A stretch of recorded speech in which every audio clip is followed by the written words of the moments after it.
નમસ્કાર વિદ્યાર્થી મિત્રો, આજે આપણે ચેપ્ટર નંબર 3 પ્રવાહ વિદ્યુતની અંદર આગળનો ટોપિક જોવા જઈ રહ્યા છીએ, જેનું નામ છે કિર્ચોફના નિયમો. અહીંયા ટોટલ કિર્ચોફના બે નિયમો છે, જેમાં પહેલા નિયમને કહીશું આપણે જંક્શનનો નિયમ અને બીજા નિયમને કહીશું આપણે લૂપનો નિયમ.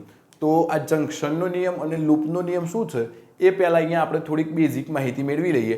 તો અહીંયા આપણે પહેલું તો નેટવર્ક એટલે શું એના વિશેની માહિતી મેળવીશું. તો નેટવર્ક એટલે આપણે અહીંયા એક વ્યાખ્યા લખું કે ઘણી વખત વિદ્યુત પરિપથની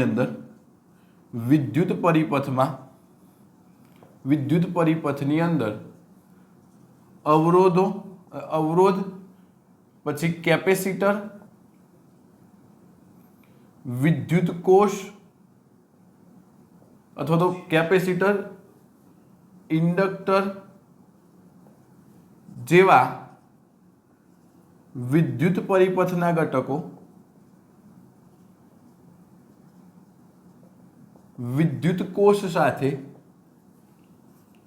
એટલે કે આપણે જાણીએ છીએ કે બેટરી સાથે, વિદ્યુત કોષ સાથે જટિલ રીતે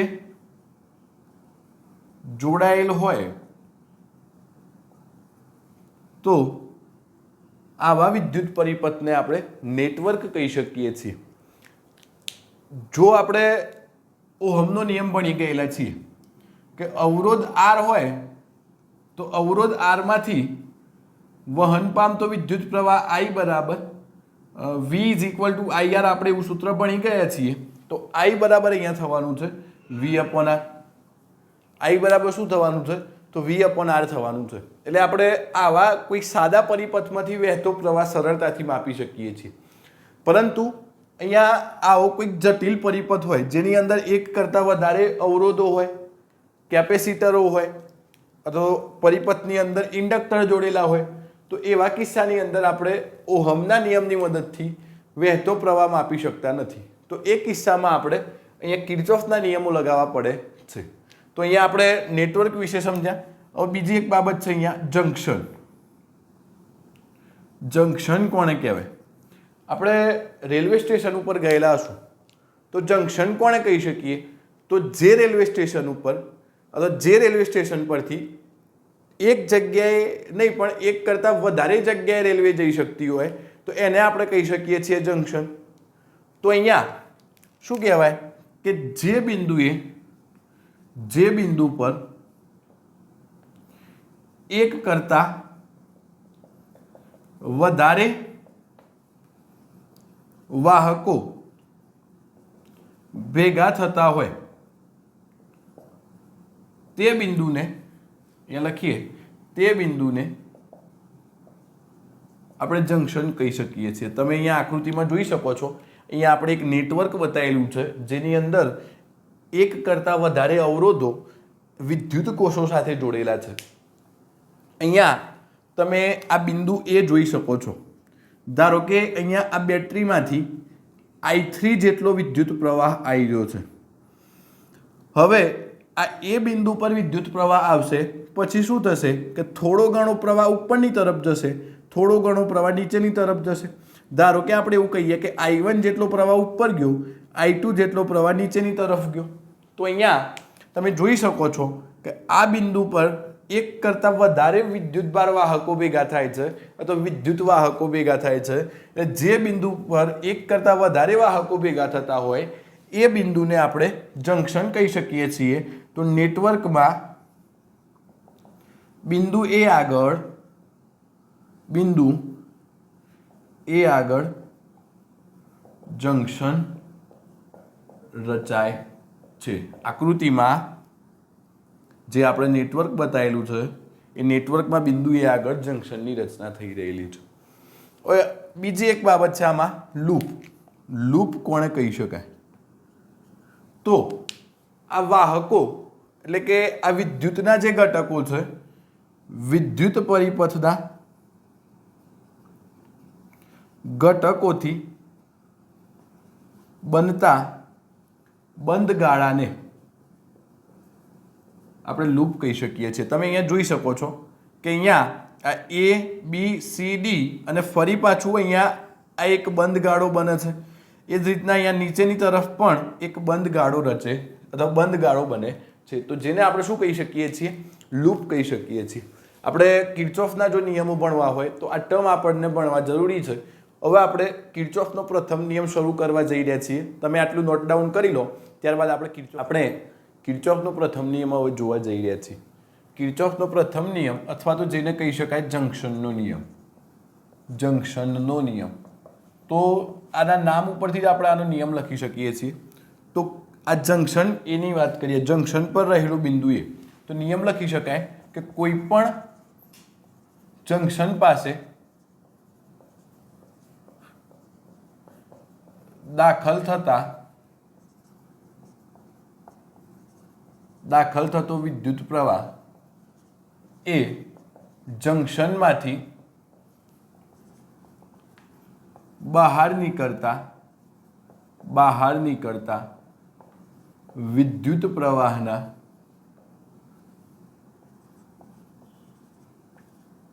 બરાબર હોય છે. એટલે શું કહેવાય કે જંક્શનની અંદર દાખલ થતો પ્રવાહ બરાબર જંક્શનમાંથી બહાર નીકળતો પ્રવાહ, એવું કહેવા માંગે છે કે કોઈ પણ જંક્શન પાસે દાખલ થતો વિદ્યુત પ્રવાહ એ જંક્શનમાંથી બહાર નીકળતા વિદ્યુત પ્રવાહના બરાબર હોય છે. વિદ્યુત પ્રવાહના બરાબર હોય છે.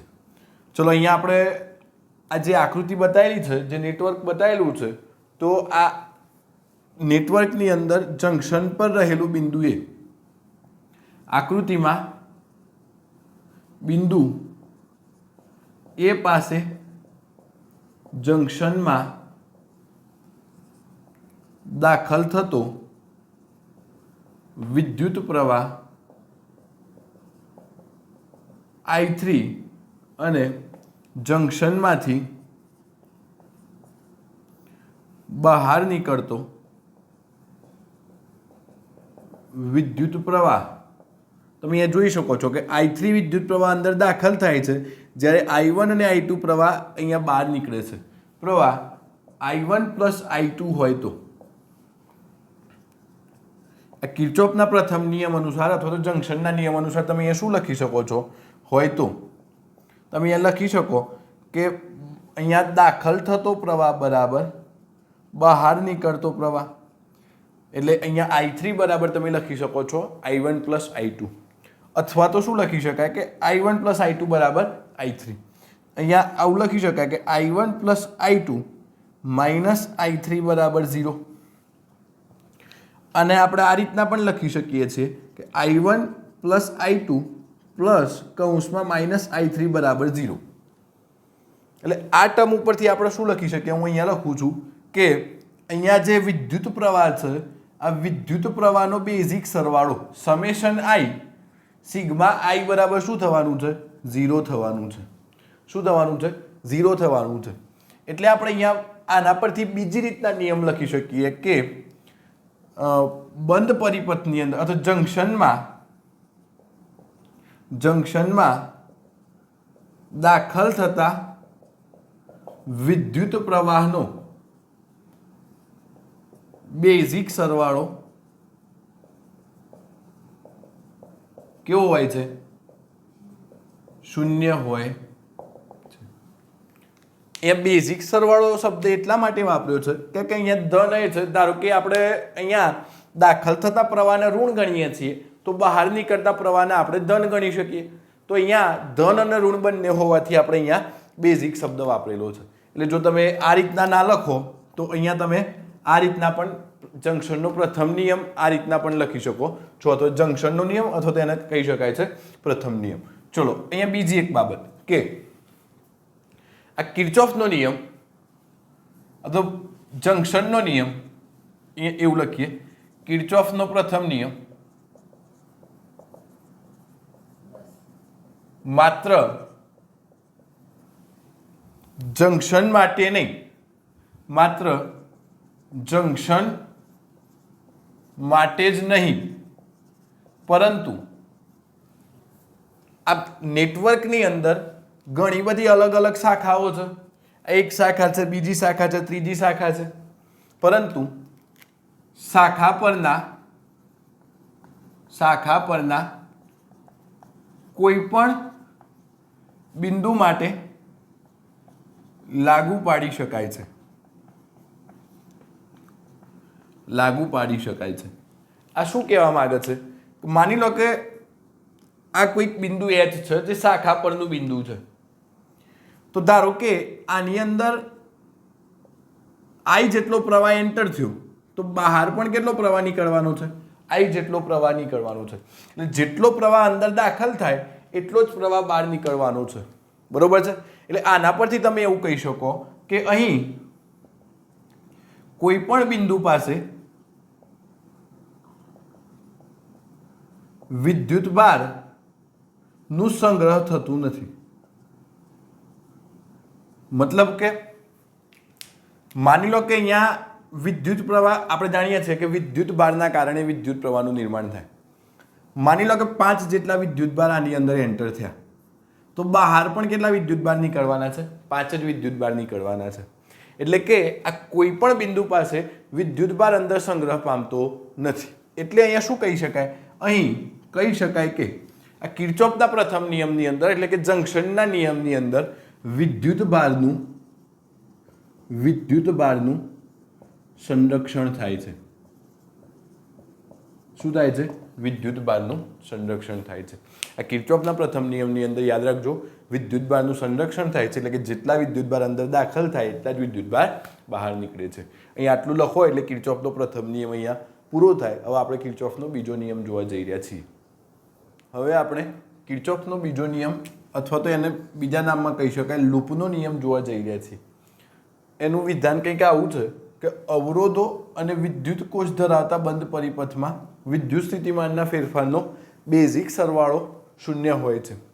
પ્રથમ નિયમ શું હતો કે કોઈ પણ જંક્શન પાસે દાખલ થતા વિદ્યુત પ્રવાહનો સરવાળો અથવા તો વિદ્યુત પ્રવાહ એ બહાર નીકળતા વિદ્યુત પ્રવાહ બરાબર અથવા તો વિદ્યુત પ્રવાહના સરવાળા બરાબર હોય છે. એવો પ્રથમ નિયમ હતો. જ્યારે બીજો નિયમ શું છે તો અવરોધો અને વિદ્યુત કોષ ધરાવતા બંધ પરિપથમાં વિદ્યુત સ્થિતિમાનનો ફેરફારનો બેઝિક સરવાળો શૂન્ય હોય છે. આ આપણે સાબિત કરીએ છીએ અહીંયા. પણ આ યાદ રાખજો, દાખલા ગણવા માટે જે સર્કિટના દાખલા આ ચેપ્ટરની અંદર આવશે એ દાખલા ગણવા માટે આ નિયમ મોસ્ટ આઈએમપી છે. ચલો, અહીંયા મેં આપણે એક પરિપથ બતાવેલો છે જે નેટવર્ક છે, જટિલ તંત્ર છે, જેની અંદર એક કરતાં વધારે અવરોધો છે અને વિદ્યુત કોષો અહીંયા એક કરતાં વધારે છે. હવે આ દાખલા ગણતી વખતે શું કરવું પડે? તો અહીંયા તમારે અમુક નિયમો યાદ રાખવા પડશે. તો શું છે નિયમો? તો અહીંયા સૌ પ્રથમ આપણે આ સર્કિટને સોલ્વ કરવી હોય તો પહેલાં આપણે એક મુસાફરીનો માર્ગ નક્કી કરવો પડે. મુસાફરીનો માર્ગ શું છે? તો કાં તો તમે અહીંયા મુસાફરીનો માર્ગ નક્કી કરો છો ABCD થી ફરી પાછા એ તરફ આવો છો, અથવા તો તમે આ ઊંધો માર્ગ પણ પસંદ કરી શકો છો. પણ યાદ રાખો, એક વખત માર્ગ પસંદ કરી લીધા પછી આપણે એ માર્ગ ઉપર જ આગળ જવાનું છે. આપણે અહીંયા હાલ અત્યારે આ મુસાફરીનો માર્ગ આ રીતનો નક્કી કરીએ છીએ. આ દિશામાં મુસાફરી કરીએ છીએ. A થી B, C, D, E થઈને ફરી પાછા એ બિંદુ પર આપણે આવીશું. તો સૌપ્રથમ પહેલું સ્ટેપ શું છે? આ સર્કિટ સોલ્વ કરવાના હું સ્ટેપ બતાવું છું. તો ફર્સ્ટ સ્ટેપ એવું છે, પહેલું શું છે સ્ટેપ? તો મુસાફરીનો માર્ગ નક્કી કરવો.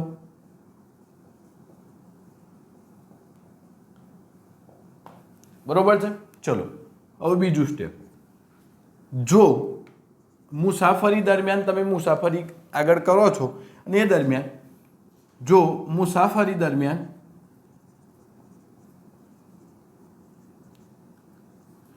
તમારી દિશા અને વિદ્યુત પ્રવાહની દિશા એક જ હોય તો જે તમે વિદ્યુત સ્થિતિમાન લખશો IR, એ વિદ્યુત સ્થિતિમાન IR માં ઋણ નિશાની લેવી. યાદ રાખજો, ઋણ નિશાની લેવી. તો આનાથી ઊંધું, જો મુસાફરી દરમિયાન તમારી દિશા અને જે વિદ્યુત પ્રવાહ વહન પામી રહ્યો છે એ વિદ્યુત પ્રવાહની દિશા વિરુદ્ધની હોય તો જો એક જ દિશા હોય તો આપણે ઋણ નિશાની લેતા હતા, વિરુદ્ધ દિશા હોય, વિરુદ્ધ હોય તો જે વિદ્યુત સ્થિતિમાનનો તફાવત એટલે કે V બરાબર IR લખીશું. વિદ્યુત સ્થિતિમાનનો તફાવત IR માં ધન નિશાની લઈશું. કઈ નિશાની? પોઝિટિવ સાઇન લઈશું, નિશાની લેવી. ચલો આ ત્રીજું સ્ટેપ. હવે આગળ શું છે? ચલો તમે મુસાફરી કરી રહ્યા છો અને તમને વચ્ચે આ બધું શું છે હમણાં તમને એક જ મિનિટમાં ખબર પડી જશે જ્યારે આપણે સર્કિટ સોલ્વ કરીશું ત્યારે. પણ આ નિયમો તમે અત્યારે યાદ રાખો. આગળ શું છે? જો તમે મુસાફરી કરી રહ્યા છો અને મુસાફરી દરમિયાન તમને કોઈક વચ્ચે બેટરી મળી, વિદ્યુત કોષ મળ્યો, તો વિદ્યુત કોષ ની અંદર સામેના ટર્મિનલની સામેના ધ્રુવની નિશાની લખવી. હવે આ બધું શું છે એ આપણે અહીંયા આ પરિપથ સોલ્વ કરીએ છીએ એટલે તમે ધ્યાન રાખજો. ચલો આ બધા નિયમો આપણે અહીંયા એપ્લાય કરીએ છીએ. ચલો હવે અહીંયા આપણે એ બિંદુથી મુસાફરી ચાલુ કરીએ છીએ. એટલે જે બિંદુએથી મુસાફરી શરૂ કરતા હોય એ બિંદુએ સ્થિતિમાન એટલે VA. હવે આપણે અહીંયાથી નીકળ્યા, પ્રવાહ I1 છે, અવરોધ R1 છે. અહીંયા તમે આ જ દિશામાં મુસાફરી કરો છો અને પ્રવાહની દિશા મેં અહીંયા બતાવેલી છે. પ્રવાહની દિશા પણ તમારા મુસાફરીની દિશામાં છે. તો અહીંયા શું થાય? જો મુસાફરી દરમિયાન તમારી દિશા અને વિદ્યુત પ્રવાહની દિશા એક જ હોય તો IR માં તમે કઈ નિશાની લેશો? ઋણ નિશાની લેવી. તો અહીંયા આપણે શું લખી શકીશું? અહીંયા સ્થિતિમાન આપણે લખવો છે IR અનુસાર. આપણે જાણીએ છીએ વિદ્યુત સ્થિતિમાન કેટલો થાય તો V = IR. પણ અહીંયા પ્રવાહ I1 છે અને અવરોધ R1 છે એટલે I1 R1 લખીશું અને આગળ કઈ સાઇન લખીશું? પણ ઋણ નિશાની લઈશું. કેમ ઋણ નિશાની? કારણ કે આપણી મુસાફરીની દિશા અને વિદ્યુત પ્રવાહની દિશા કેવી છે? એક જ છે. ચલો હવે આપણે આગળ વધ્યા. આગળ વધતા વધતા આપણને એક બેટરી મળી, વિદ્યુત કોષ મળ્યો. તો આપણે ક્યાં અહીંયાથી આમ સામેનો આપણને કયો ધ્રુવ મળશે સામે? તો E1 આપણને મળે. તો સામેનો છેડો લખવો. તો અહીંયા લખેલું છે વિદ્યુત કોષની અંદર સામેના ધ્રુવની નિશાની લખવી. તો સામેનો ધ્રુવ કયો છે? ધન ધ્રુવ છે. તો અહીંયા શું લખીશું? E1 લખીશું, પણ એની આગળ કઈ સાઇન કરીશું? પ્લસ કરીશું, કારણ કે સામેનો છેડો કયો છે? પ્લસ છે. ચલો હવે આપણે આગળ આવીએ છીએ. અહીંયા ધારો કે પ્રવાહ I2 લખવું અહીંયા. તો અહીંયા શું થાય છે? આપણી મુસાફરીની દિશા આ રીતની છે. પ્રવાહ આપણને સામેની તરફ મળ્યો એટલે આપણી મુસાફરીની દિશા અને વિદ્યુત પ્રવાહની દિશા અહીંયા કેવી છે? મુસાફરી આપણે આમ કરીએ છીએ, આમ આવીએ છીએ એટલે પરસ્પર વિરુદ્ધ છે. અને વિરુદ્ધ હોય તો IR માં ધન નિશાની લેવી. તો અહીંયા શું લખીશું આપણે? ધન નિશાની લેવી અને I2 R2 લખીશું. શું લખીશું? I2 R2. ચલો હવે આપણને આગળ શું મળે છે? ફરી સામે અહીંયા આપણે CA પહોંચે અને સામે બેટરી મળી અને જેનું EMF E2 જેટલું છે. તો આપણે અહીંયા વાત કરીએ એમ કે સામેના ધ્રુવની નિશાની લખવી. તો અહીંયા આપણે શું લખીશું? -E2 લખીશું. શું લખીશું? -E2 લખીશું. ચલો હવે શું થાય? ફરી પાછું અહીંયા પ્રવાહની દિશા તમે જોઈ શકો છો. પ્રવાહની દિશા આપણી મુસાફરીની દિશામાં છે. તો IR એટલે કે I3 R3 કેવું થવાનું છે? આપણી દિશા અને પ્રવાહની દિશા એક જ હોય તો IR માં કઈ નિશાની લેવી? ઋણ નિશાની લેવી. ચલો હવે આપણે અહીંયા પાછા આમ આવીએ છીએ. આપણી દિશા પ્રવાહની દિશા વિરુદ્ધ છે એટલે IR માં અહીંયા આપણે ધન નિશાની લઈશું. શું લઈશું? ધન નિશાની લઈશું. ચલો હવે આપણે પાછા આમ આવીએ છીએ. એટલે અહીંયા પણ શું છે કે જે પ્રવાહ વહન પામી રહ્યો છે I5 અને અવરોધ છે એટલે V = IR. બંનેની દિશા વિરુદ્ધ છે એટલે IR માં ફરી અહીંયા કઈ નિશાની લઈશું? આપણે ધન નિશાની લઈશું. અને જે બિંદુ પાસે પહોંચી નીકળ્યા હતા એ બિંદુ પાસે પાછા આવી ગયા એટલે એ બિંદુ પાસે સ્થિતિમાન પાછું શું થવાનું છે? VA થવાનું છે. એ બિંદુ પાસે પાછું સ્થિતિમાન શું થાય? VA. જ્યાંથી નીકળ્યા ત્યાં આપણે આવી ગયેલા છીએ. ચલો હવે અહીંયા શું થાય? તો આ VA ને હું બરાબરની પેલી સાઈડ લઈ જાઉં તો માઇનસ આ બધું ફરી લખું છું I1 R1 વત્તા E1 I2 R2 -E2 I3 R3 plus I4 R4 5 R5 = VA અને પેલી સાઈડથી આવ્યા VA. એટલે VA - VA શું થવાનું છે? 0 થવાનું છે. શું થવાનું છે? 0 થવાનું છે. ચલો હવે શું કરીએ છીએ? તો ચલો અહીંયા ફરી એક વખત સ્ટેપ લખું છું I1R1 વત્તા E2 I2R2 minus E2 minus I3R3 plus I4R4 I5R5 is equal to 0. હવે શું થાય તો આ અહીંયા E1 છે, આ E1 E2 ને હું પેલી સાઈડ લઈ દઉં છું. હું અહીંયા સ્ટેપ ડાયરેક્ટ લખું છું. આ E1 ને પેલી સાઈડ લઈ દઉં તો E1 ધન હતા તો આ બાજુ લઈ જઈએ તો આપણે કેવા થઈ જાય? માઇનસ થઈ જાય. આ E2 માઇનસ છે, પેલી સાઈડ લઈ જઈએ તો કેવા થઈ જાય? ધન થઈ જાય. એટલે આ શું થવાનું છે અહીંયા? ધેરફોર I1R1 અથવા તો તમે અહીંયા જોઈ શકો છો કે આ E2 આપણે પેલી સાઈડ લઈ ગયા એટલે લખવાની અહીંયા જરૂર નથી. હું એક સ્ટેપ લખું I1R1 વત્તા I2R2 minus I3R3 plus I4R4 5 is equal to minus E1 વત્તા E2 થવાના છે. ચલો તો તમે અહીંયા શું લખી શકો છો? તો આ આખા જ સ્ટેપને સિગ્મા IR લખી શકાય, જ્યાં I બરાબર I અને R બરાબર 1 થી ક્યાં સુધીનું છે? 5 સુધીનું છે. ટૂંકમાં આ સિગ્મા IR નો સરવાળો કહેવાય. અને પેલી સાઈડ પ્લસ અને માઇનસ જો બેટરીના મૂલ્યો સમાન હોય, EMF સમાન હોય તો ઉડી જવાનું છે અને શું થઈ જવાનું છે? 0 થઈ જવાનું છે. અને આપણે આને જાણીએ છીએ શું થાય તો સ્થિતિમાનનો તફાવત અહીંયા લખી શકીએ છીએ ડેલ્ટા V. તો સ્થિતિમાનનો તફાવત આપણો નિયમ શું હતો કે અવરોધો અને વિદ્યુત કોષ ધરાવતા બંધ પરિપથમાં વિદ્યુત સ્થિતિમાનના ફેરફારનો બેઝિક સરવાળો કેવો હોય છે? 0 હોય છે. કેવો હોય છે? 0 હોય છે. અહીંયા V બરાબર IR એટલે અહીંયા સ્થિતિમાન તો V એકલું પણ લખી શકો છો. વિદ્યુત સ્થિતિમાનનો ફેરફાર કેવો હોય છે? 0 હોય છે. સ્થિતિમાન કેવો હોય છે? 0 હોય છે. અહીંયા તમે આપણે જે આ નિશાન અહીંયા જે લખેલું છે એના કરતાં તદ્દન વિરુદ્ધ પણ લઈ શકો છો. ધારો કે તમે મુસાફરી દરમિયાન તમારી દિશાની વિદ્યુતની દિશા એક જ હોય, જો IRમાં ધન નિશાની લો તો આમાં કેવી લેવી પડે? ઋણ નિશાની લેવી પડે. ટૂંકમાં જે લો એ એક વખત ફિક્સ કરી દેવાનું, ત્યારબાદ બદલવાનું નહીં. એટલે આટલું લખો એટલે આ નિયમ અહીંયા પૂરો થાય. એ બીજી એક બાબત તમને લાસ્ટમાં કહી દઉં કે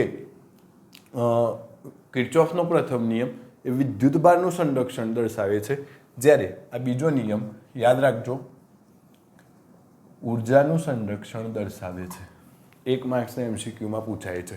અહીંયા આટલું લખો એટલે થિયરી અહીંયા પૂરી થાય. જો તમને મારા વિડીયો લેક્ચર પસંદ આવતા હોય તો વિડીયોને લાઇક કરો.